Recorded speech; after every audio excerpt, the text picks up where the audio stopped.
నమస్కారం, నేను miss CS. దివ్యాంగుల మోటార్ వెహికల్ల పథకం గురించి ఒక వీడియో చేయడం అనేది జరిగింది. ఆ వీడియో చూసిన చాలా మంది మిత్రులు ఈసారి మోటార్ సైకిళ్ళ స్కీమ్ కు సంబంధించి ఫుల్ డీటెయిల్ వీడియో చేయండి అని వారు కామెంట్ రూపంలో అడగడం అనేది జరుగుతుంది. ఈరోజు ఈ వీడియో ద్వారా ఈ వికలాంగులకు ఇచ్చేటువంటి 3 చక్రాల మోటార్ సైకిళ్ళ పథకం గురించి పూర్తిగా, అంటే ఇక్కడ ఎవరికి ఈ వెహికల్ ఇస్తారో, ఆ తర్వాత ఈ వెహికల్ తీసుకోవడానికి కావాల్సినటువంటి ఎలిజిబిలిటీస్ ఏంటి, ఆ తర్వాత దరఖాస్తు చేసుకునే సందర్భంలో ఏ డాక్యుమెంట్స్ ను సబ్మిట్ చేయవలసి ఉంటుంది, అదే విధంగా కండిషన్స్ ఏంటి అన్న పూర్తి వివరాలను ఈ రోజు మీకు ఈ వీడియో ద్వారా అందిస్తాను. ఈ వీడియో కొద్దిగా లెంత్ ఉండే అవకాశం ఉంది. ఎక్కడ స్కిప్ చేయకుండా చూసినట్లయితేనే ఈ మోటార్ సైకిళ్ళ స్కీమ్ కు మీరు అర్హులా కాదా అన్న విషయం మీకు తెలుస్తుంది. ఓకే ఫ్రెండ్స్, అయితే ఒక చిన్న విజ్ఞప్తి. చాలా మంది మిత్రులు చూస్తున్నారు, వెళ్ళిపోతున్నారు, కానీ సబ్స్క్రైబ్ మాత్రం చేయడం లేదు. నేను అనుకున్న విధంగా వికలాంగుల కేటగిరీ నుంచి అనుకున్నంత, ఆశించినంతగా రిజల్ట్ రావడం లేదు, సబ్స్క్రైబర్లు రావడం లేదు. దయచేసి మీకు ఖచ్చితంగా ఈ వీడియో ఉపయోగపడినట్లయితే తప్పకుండా సబ్స్క్రైబ్ చేసుకోండి, అంతర్నేత్ర ఛానల్ను ఆదరించండి. ఓకే ఫ్రెండ్స్, ఈ మోటార్ సైకిళ్ళ పథకంలోకి వెళ్ళినట్లయితే ఇంకొక ముఖ్య సూచన చేస్తున్నాను. ఇక్కడ 2 రాష్ట్రాల్లో కూడా, అటు ఆంధ్రప్రదేశ్ ఇటు తెలంగాణలో కూడా ఈ పథకం అమల్లో ఉంది. అయితే కొన్ని చిన్న తేడాలు తప్పిస్తే పూర్తిగా గైడ్లైన్స్ అనేవి 2 రాష్ట్రాల్లో ఒకే విధంగా ఉంటాయి. 95% ఒకే విధంగా ఉంటాయి. ఎక్కడ కొద్దిగా చేంజెస్ ఉన్నాయి అన్న దాని గురించి క్లారిటీని ఇస్తూ ఆంధ్రప్రదేశ్ వారికి మరొక వీడియోలో నేను తెలియజేయడం అనేది జరుగుతుంది. ఇది గుర్తుపెట్టుకోండి. ఇక సబ్జెక్ట్ లోకి వెళ్ళినట్టయితే, ఇక్కడ ఈ మోటార్ సైకిల్ అనేవి కేవలము శారీరక వికలాంగులకు మాత్రమే ఇవ్వడం అనేది జరుగుతుంది. అంటే ఇక్కడ హియరింగ్ ఇంపైర్డ్ వాళ్ళకి కానివ్వండి, బ్లైండ్ సోదరులకు కానివ్వండి, ఈ వెహికల్ స్కీమ్ అందుబాటులో లేదు. ఇక తర్వాత ఇక్కడ ఈ పథకానికి సంబంధించి అర్హతలు ఏంటి అంటే, ఇక్కడ ఒకటొక్కటిగా తెలియజేస్తాను మీకు. ముందుగా ఈ మోటార్ సైకిళ్ళ కోసం దరఖాస్తు చేసుకోవాలి అంటే మీరు రెగ్యులర్ గా డిగ్రీ కానీ లేదా సమాంతరంగా ఉన్నటువంటి ఎడ్యుకేషన్ కానీ, పీజీని కానీ, ఉన్నత విద్యను చదువుతూ ఉండాలి. రెగ్యులర్ గా చదువుతున్నటువంటి దివ్యాంగులకే ఈ మొదటి ప్రియారిటీగా గుర్తించి వెహికల్ ఇవ్వడం అనేది జరుగుతుంది.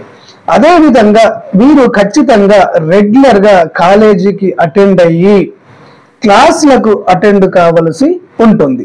ఇక తర్వాత 3వది, ఇందులో నిరుద్యోగ వికలాంగులకు కూడా అవకాశాన్ని కల్పించడం అనేది జరిగింది. ఈ నిరుద్యోగుల విషయానికి వస్తే, ఈ నిరుద్యోగులు మనకు ఇంటర్మీడియట్ పాస్ అయ్యి ఉండాలి. అదే విధంగా ఇంటర్మీడియట్ పాస్ అయ్యి 3 సంవత్సరాలు దాటి ఉండాలి. ఇంటర్మీడియట్ పాస్ అయిన నెక్స్ట్ ఇయర్ కే దరఖాస్తు చేసుకోవడానికి వీలు పడదు. ఇంటర్మీడియట్ పాస్ అయ్యి 3 సంవత్సరాలు దాటి నిరుద్యోగులుగా ఉన్నటువంటి వారు ఈ పథకానికి దరఖాస్తు చేసుకోవచ్చు. అదే విధంగా ఇక్కడ రెగ్యులర్ గా చదువుతున్నటువంటి వాళ్ళు, ఇంటర్మీడియట్ పాస్ అయ్యి 3 సంవత్సరాలు దాటిన ఆర్థోపెడికల్ వాళ్ళు అందరూ దరఖాస్తు చేసుకోవాలా అంటే అలా వీలు పడదు. ఇక్కడ పర్సంటేజీని మెన్షన్ చేయడం అనేది జరిగింది. ఇక్కడ 75% వైకల్యం కలిగినటువంటి వారికి మాత్రమే ఈ మోటార్ సైకిళ్ళు ఇవ్వడం అనేది జరుగుతుంది. ఇది తెలంగాణలో. ఆంధ్రప్రదేశ్ లో 80% వైకల్యం కలిగి ఉండాలి అనేది వాళ్ళు పెట్టిన రూలు. ఇది గుర్తుపెట్టుకోండి. ఇక తర్వాత ఇక్కడ సంవత్సర ఆదాయం, అంటే ఇక్కడ సంవత్సర ఆదాయానికి సంబంధించి అర్బన్ లో 2 లక్షలకు మించి ఆదాయాన్ని కలిగి ఉండకూడదు.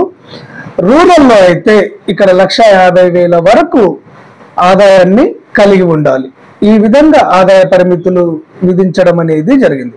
ఆ తర్వాత ఇక్కడ వయసు, అంటే ఏ వయసు వారు దరఖాస్తు చేసుకోవచ్చు అంటే, ఇక్కడ 18 సంవత్సరాలు దాటి ఉండి 50 సంవత్సరాల వయసు ఉన్న వారి వరకు ఈ మోటార్ సైకిల్ వరకు దరఖాస్తు చేసుకోవచ్చు.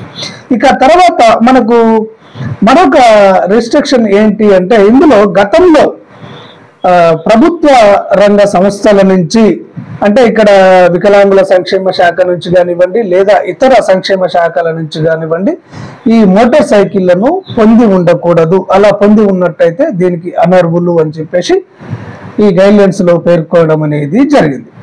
ఇది ఉండవలసినటువంటి అర్హతలు. ఇక తర్వాత దీనికి ఏ విధంగా దరఖాస్తు చేసుకోవాలి అంటే ఆన్లైన్లో OBMMS అనే వెబ్సైట్ ఉంటుంది. ఆ వెబ్సైట్లోకి వెళ్ళి మీరు ఆన్లైన్లో దరఖాస్తు చేసుకోవలసి ఉంటుంది. ఆన్లైన్లో దరఖాస్తు చేసుకున్న తర్వాత హార్డ్ కాపీకి వాళ్ళు అడిగినటువంటి జిరాక్స్ ప్రతులన్నిటిపైన సెల్ఫ్ అటెస్టేషన్ చేసి వికలాంగుల సంక్షేమ కార్యాలయంలో అందించవలసి ఉంటుంది. ఇది గుర్తుపెట్టుకోండి. ఇక తర్వాత దరఖాస్తు సమయంలో సబ్మిట్ చేయవలసినటువంటి డాక్యుమెంట్స్ ఏంటి అన్న వివరాలు మీకు తెలియజేస్తాను. ముందుగా మీరు సదరం ధృవీకరణ పత్రాన్ని సబ్మిట్ చేయవలసి ఉంటుంది. 75% వైకల్యం కలిగినటువంటి సదరం ధృవీకరణ పత్రాన్ని సబ్మిట్ చేయాలి. ఆ తర్వాత బోనాఫైడ్ సర్టిఫికేట్, మీరు ఏ కాలేజీలో అయితే చదువుతున్నారో ఆ కాలేజీ నుంచి ఖచ్చితంగా బోనాఫైడ్ సర్టిఫికేట్ ను సబ్మిట్ చేయవలసి ఉంటుంది. ఆ తర్వాత ప్రిన్సిపల్ కు సంబంధించినటువంటి కవరింగ్ లెటర్, అంటే మీరు ఏ కాలేజీ నుంచి చదువుతున్నారో ఆ కాలేజీకి సంబంధించినటువంటి ప్రిన్సిపల్ ఇతను మా కాలేజీలనే విద్యను అభ్యసిస్తున్నాడు, డిగ్రీ చదువుతున్నాడు లేదా PG చదువుతున్నాడు, ఇతడు రెగ్యులర్ గా క్లాసులకు అటెండ్ అవుతున్నాడు అని చెప్పేసి ప్రిన్సిపల్ గారు ఒక కవరింగ్ లెటర్ ను ఇవ్వవలసి ఉంటుంది. ఆ కవరింగ్ లెటర్ ని కూడా సబ్మిట్ చేయవలసి ఉంటుంది. ఆ తర్వాత ఇక్కడ లేటెస్ట్ ఆదాయ ధృవీకరణ పత్రాన్ని కూడా తహసీల్దార్ ఇచ్చినటువంటి ఇన్కమ్ సర్టిఫికేట్ ను కూడా మీరు సబ్మిట్ చేయవలసి ఉంటుంది. ఆ తర్వాత నివాస ధృవీకరణ పత్రము, రెసిడెన్షియల్ ధృవీకరణ పత్రం కోసము తహసీల్దార్ ఇచ్చినటువంటి రెసిడెన్షియల్ ధృవీకరణ పత్రం కానివ్వండి, లేదా రేషన్ కార్డు కానివ్వండి, ఆధార్ కార్డు కానివ్వండి, లేదా ఓటర్ ID కార్డు కానివ్వండి, లేదా ఇతర గుర్తింపు కార్డులలో ఏదైనా ఒకటి మీరు సబ్మిట్ చేసినట్లయితే సరిపోతుంది. ఆ తర్వాత వయసు ధృవీకరణ పత్రం, వయసు ధృవీకరణ పత్రం కోసము మీరు ఖచ్చితంగా SSC సర్టిఫికేట్ ను సబ్మిట్ చేయవలసి ఉంటుంది. ఆ తర్వాత క్యాస్ట్ సర్టిఫికేట్, క్యాస్ట్ సర్టిఫికేట్ ఎవరికి అంటే SC ST క్యాండిడేట్లకు రిజర్వేషన్ ఉంటుంది కాబట్టి వారు ఖచ్చితంగా క్యాస్ట్ సర్టిఫికేట్ ను సబ్మిట్ చేయవలసి ఉంటుంది. ఆ తర్వాత 3 లేటెస్ట్ పాస్పోర్ట్ సైజ్ ఫోటోలను కూడా సబ్మిట్ చేయవలసి ఉంటుంది. ఇక నిరుద్యోగుల విషయానికి వస్తే ఈ నిరుద్యోగులు ఇంటర్మీడియట్ మెమోను సబ్మిట్ చేయవలసి ఉంటుంది. అదే విధంగా ఇక్కడ సెల్ఫ్ డిక్లరేషన్ ఇస్తూ non judicially 100 rupees bond paper పైన మీరు సెల్ఫ్ డిక్లరేషన్ ఇవ్వవలసి ఉంటుంది. ఆ డిక్లరేషన్ పైన నోటరీ యొక్క అటెస్టేషన్ చేయించవలసి ఉంటుంది. ఇవి గుర్తుపెట్టుకోండి, ఇవి సబ్మిట్ చేయవలసినటువంటి డాక్యుమెంట్స్. ఇక కండిషన్స్, ఈ కండిషన్స్ గురించి కూడా మీకు తెలియజేస్తాను. ఇక్కడ కండిషన్స్ ఏంటి అంటే ప్రభుత్వం విడుదల చేసే బడ్జెట్ పైన ఈ మోటార్ వాహనాల శాంక్షన్ ఆధారపడి ఉంటుంది. ఆ తర్వాత ఇక్కడ TDCC తెలంగాణ వికలాంగుల స్టేట్ కార్పొరేషన్ కు సంబంధించినటువంటి జాయింట్ డైరెక్టర్ గారు జిల్లాల వారీగా ఆ జిల్లాలో ఉన్నటువంటి వికలాంగుల జనాభా నిష్పత్తి ప్రకారము ఆయా జిల్లాలకు ఈ మోటార్ సైకిళ్లను కేటాయించడం అనేది జరుగుతుంది. ఇక్కడ SC STలకు ఈ మోటార్ సైకిళ్లలో రిజర్వేషన్ అనేది ఉంటుంది. ఆ తర్వాత మహిళలకు, వికలాంగ మహిళలకు 50% రిజర్వేషన్ అనేది ఉంటుంది. అంటే ఒక జిల్లాకు 20 సైకిళ్లు శాంక్షన్ అయ్యాయంటే అందులో 10 సైకిళ్లు మహిళా వికలాంగురాళ్లకు ఇవ్వవలసి ఉంటుంది. ఆ తర్వాత మస్ట్ అండ్ షుడ్ గా దరఖాస్తుదారుడు ఏ స్టేట్ కు చెందినవాడు అయితే ఆ స్టేట్ లోనే దరఖాస్తు చేసుకోవాలి. తెలంగాణకు చెందినవారు తెలంగాణలో దరఖాస్తు చేసుకోవాలి, ఆంధ్రాకు చెందినవారు ఆంధ్రాలో మాత్రమే దరఖాస్తు చేసుకోవలసి ఉంటుంది. అదే విధంగా 10th క్లాస్ వరకు ఏ జిల్లాలో మీరు విద్యను అభ్యసించారో ఆ జిల్లా లోకల్ జిల్లాగా పరిగణించడం అనేది జరుగుతుంది. At least 4 years, last 4 years 10th class below last 4 years ఎక్కడ చదివితే ఆ జిల్లాను స్థానికంగా పరిగణించడం అనేది జరుగుతుంది. ఆ తర్వాత ఇక్కడ ఇన్వాలిడ్ లైసెన్స్ అనేది ఒకటి RTO ఆఫీస్ నుంచి తీసుకోవాలని కూడా ఇందులో సూచించారు. అసలు మోటార్ సైకిలే లేకుండా ఇన్వాలిడ్ సర్టిఫికెట్ ఎలా ఇస్తారనేది సందిగ్ధం అనేది ఉంది. ఇది ఆప్షనల్, ఇది ఉన్నా లేకున్నా కానీ మీరు దరఖాస్తు చేసుకోవచ్చు. ఇక తర్వాత ఇందులో 2 కాళ్ళు లేని వారికి మొదటి ప్రాధాన్యం ఇవ్వడం అనేది జరుగుతుంది. అంటే ఇక్కడ 75% ఉన్నవారు అర్హులు అని చెప్పుకున్నాం కదా, 75% ఒక కాళ్ళు లేని వాళ్ళు ఉండవచ్చు, 2 కాళ్ళు లేని వాళ్ళు ఉండవచ్చు. అంటే ఇక్కడ ఒక కాళ్ళు లేని వాళ్ళకంటే ముందు 2 కాళ్ళు లేని వాళ్లకు ప్రియారిటీ ఇవ్వడం అనేది జరుగుతుంది. ఆ తర్వాత ఒక కాళ్ళు లేని వాళ్లకు ప్రియారిటీ ఇస్తారు. ఇక మరొకటి ఏంటంటే రెగ్యులర్ గా విద్యను అభ్యసిస్తున్నటువంటి వారిలో, ఉన్నత విద్యను అభ్యసిస్తున్నటువంటి వారికి, అంటే పీజీ కానివ్వండి, ప్రొఫెషనల్ కోర్సెస్ కానివ్వండి, విద్యను రెగ్యులర్ గా అభ్యసిస్తున్నటువంటి వారికి ప్రాధాన్యత అనేది ఉంటుంది. ఆ తర్వాత డిగ్రీ వారికి ప్రాధాన్యత అనేది ఉంటుంది. ఇక్కడ ఒకటి గుర్తు పెట్టుకోవాలి, ఇక్కడ టోటల్ గా ఒక జిల్లాకు 10 వెహికల్లు వచ్చాయంటే ఈ 10 వెహికల్లకు సంబంధించి అందరూ రెగ్యులర్ గా విద్యను అభ్యసిస్తున్నటువంటి వారు ఉన్నట్లయితే ఇక్కడ ఇంటర్మీడియట్ పాస్ అయ్యి 3 సంవత్సరాల దాటిన వారికి అవకాశం అనేది ఉండదు. ఆ విధంగా లేనప్పుడే, రెగ్యులర్ విద్యను అభ్యసిస్తున్నటువంటి వారు లేనప్పుడే ఇక్కడ అన్ఎంప్లాయ్ పరిధిలో ఇంటర్మీడియట్ పాస్ అయినటువంటి వారికి అవకాశం అనేది ఉంటుంది.